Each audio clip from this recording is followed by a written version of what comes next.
Level 1. The application. The email arrives at 11:47 p.m. You've refreshed the page 4 times tonight. 18,000 people applied this cycle. NASA will take 12. You don't sleep. You read the subject line again. Astronaut candidate program application status. You don't open it yet. 6 years of this. A master's in aerospace engineering. 2,000 flight hours you paid for out of pocket. A resting heart rate you've trained down to 52. You gave up a stable engineering job for a research post that pays less, because the flight hours matter more than the paycheck. You open the email. Interview invitation. Round 1 of 4. You don't celebrate. You know what round 1 means. It means you're one of about 400 people left. It means nothing yet. Your hands are steady. You've trained them to be. The rules of this level are simple even if no one says them out loud. Credentials get you in the room. They don't get you out of it. What gets you out is whether the people across the table can picture you locked in a metal box with 6 strangers for 200 days, calm, useful, and not a single liability.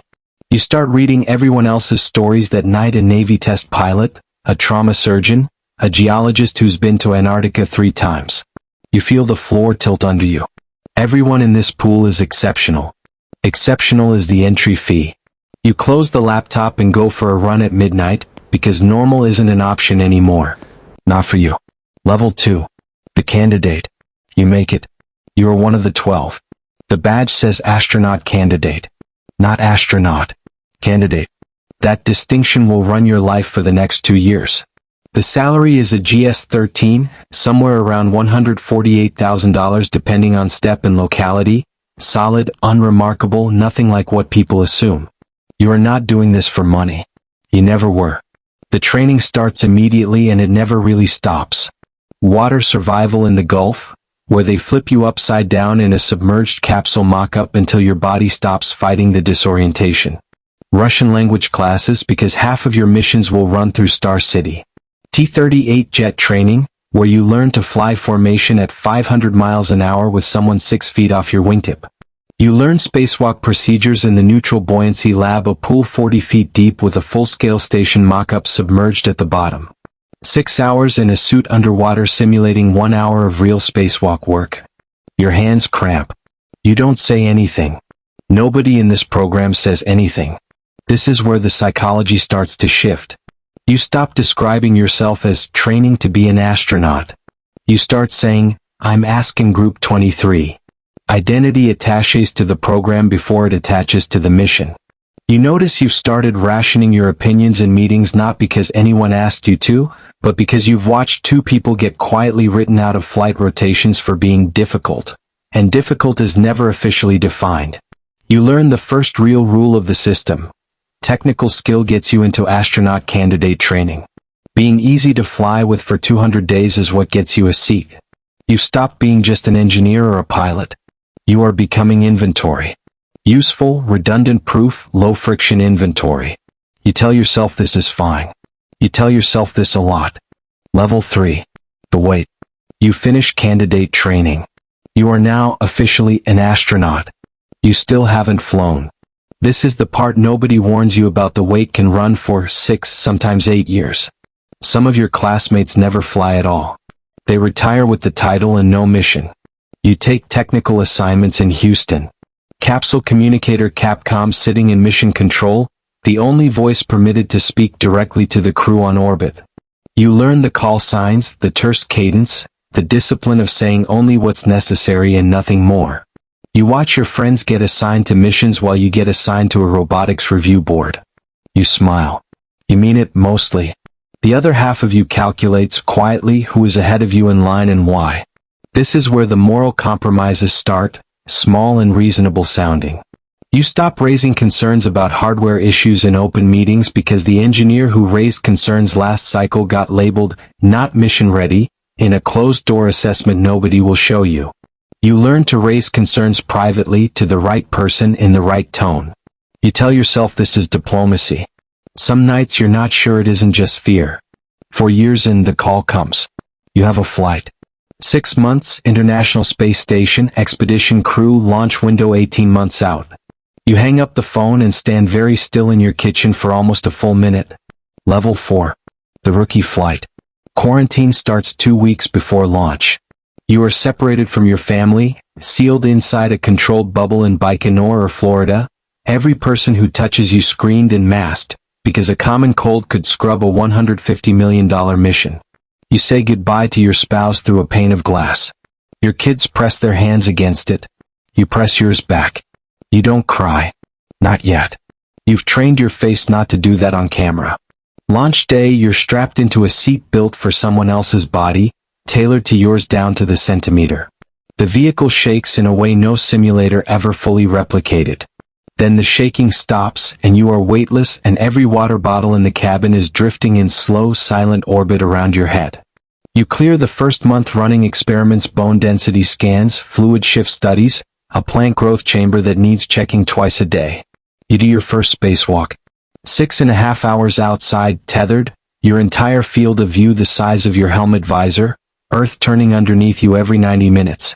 The psychological shift here is subtler than people expect. It's not fear. It's scale. You start to understand, physically, how small the atmosphere is, a blue line no thicker than the edge of a coin holding back the vacuum. You come back from that spacewalk changed in a way you can't explain to people who weren't there, and you stop trying to explain it to people who weren't there. You finish the mission. 204 days. You land in a capsule that hits the ground harder than anyone tells you it will, and you can't walk unassisted for the first 3 days back on Earth. Your bones have lost density. Your inner ear has forgotten gravity. You are famous now in the specific, contained way astronauts are famous. Parades. School visits. A congressional hearing where you're asked to justify the budget for a program you didn't design. You've flown. The door that separates astronauts who've been up there from astronauts who haven't is closed behind you now, and you're on the other side of it. Level 5. The specialist. Multiple flights change how people look at you. You're not rookie inventory anymore. You are becoming a specialist, the person NASA sends when the mission is hard, technical, and cannot afford error. Maybe it's robotic arm operations, guiding a multi-ton cargo vehicle into a docking port with millimeters of clearance. Maybe it's advanced EVA repair work, replacing a failed cooling pump on the outside of the station with your bare gloved hands while moving at 17,500 miles an hour. You train the next class of candidates now. You watch them make the same mistakes you made, and you say nothing because some lessons only land if they're earned, not given. Currency in this level isn't dollars. It's trust, specifically whether mission control trusts you enough to hand you an anomaly without a script. The first time a flight director says use your judgment over the comm loop instead of reading you a checklist, you understand you've crossed into a different tier of the program. You start getting pulled into the politics you swore you'd never touch: budget review panels, program advisory boards, closed sessions about which missions get funded and which get quietly shelved. You sit across from people managing billion-dollar decisions, and you realize the agency runs less on physics than on appropriations hearings and constituent politics in specific congressional districts. You start rationalizing things you wouldn't have accepted at level 2. A colleague gets passed over for a command slot for reasons that smell more political than technical. You notice. You don't fight it publicly. You've learned that public fights in this system only ever cost the person who starts them. Your marriage is under a different kind of strain now, not distance during a single mission, but the accumulated weight of a decade spent training, flying, touring, testifying. You love the work. You're aware, in a low hum you don't examine too closely, of what it's cost the people who love you. Level 6. Command. You are given command of a mission. Commander is not a rank. It's a role, and it means you are legally and operationally responsible for every life on that vehicle, every decision in an emergency, every second of the mission from hatch closure to splashdown. The training compresses. Every simulation now assumes something has gone wrong: a fire, a depressurization, a failed docking, a medical emergency mid-flight, and you are the one who decides in real time with 6 lives depending on the decision. You learn the second real rule of the system. Authority in this program isn't given for being the most talented. It's given to whoever can hold a room steady when the room is on fire. Command is a psychological credential before it's a technical one. On orbit, you run a multinational crew: American, Russian, Japanese, European astronauts, each reporting to a different agency, each carrying a different national flag's expectations. You mediate disagreements that are half technical, half geopolitical, and you do it without ever letting the crew see daylight between the two. There's an emergency. Doesn't matter which one: a fire alarm that might be real, a smoke detector reading that could be sensor drift or could be catastrophic. You have 90 seconds to decide whether to evacuate to the docked capsule. You decide. It turns out to be a false alarm. Nobody outside the vehicle will ever know how close that decision sat to the other outcome. You feel the isolation starting here, even inside a crowded vehicle. Command means you can no longer fully be one of the crew. You still eat with them, laugh with them, float through the same modules, but there's a distance now, a small closed door behind your eyes that the responsibility built. You don't complain about it. Commanders don't. Level 7. The administrator. Eventually the flights stop and the politics start in earnest. You take a leadership post: chief of the astronaut office, or a deputy program manager slot, or a seat advising a new Artemis lunar mission architecture. You are no longer the one strapped into the seat. You are the one deciding who gets the seat. This is where power looks different and colder. You sit in selection boards now, watching a new astronaut candidate class narrow from 400 to 50 to 12, and you recognize your own younger self in half of them, and you say nothing that gives it away. You learn who really runs this system. It isn't the astronauts. It's the appropriations subcommittees, the prime contractors, the program managers balancing billion-dollar timelines against a launch pad that isn't ready. You spend more hours in budget justification hearings than you ever spent in a spacecraft. You make a call that costs someone their flight assignment, a technical judgment, correct on paper, that ends a career you know was built the same way yours was. You don't enjoy it. You do it anyway because the mission has to come first, and you've said that sentence so many times it no longer costs you anything to say. You are, by every visible measure, one of the most powerful people in human spaceflight. Program decisions run through your office. Careers bend around your recommendations. You notice distantly that you haven't been on a mission in 6 years. You notice you don't miss the fear as much as you miss the silence, the specific silence of Earth turning beneath a window, with nobody asking you to justify anything. Level 8. The Ghost. There's a version of this career that ends in a title: administrator, center director, a name on a building. There's another version. The rare one. The one where you become something closer to myth. Maybe it's Mars. Maybe it's the first crewed mission past lunar orbit into deep space, 18 months round trip, farther from Earth than any human has traveled. Maybe you commanded it.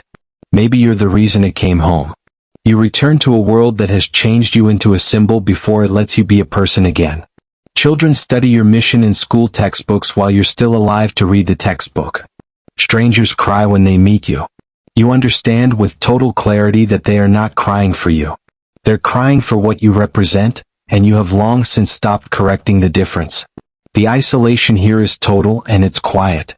Your body carries permanent effects from radiation exposure and years of accumulated microgravity bone density you'll never fully recover, a cardiovascular system reshaped by fluid decades never designed for. Your closest friends are the 6 or 7 other humans who've seen what you've seen, and none of you talk about it much, because there's no version of the conversation that survives translation to people who weren't there. You get invited to advise programs, testify before governments, sit on boards that decide who goes next. You say yes to some of it. You say no to most. Power at this level isn't about doing more. It's about deciding what's worth your remaining silence. You think, sometimes late at night, about the moment the capsule hatch sealed on your first flight, and how simple everything was before you knew what you now know. You don't regret it. You're not sure regret is even the right frame for what you feel. It's closer to wait.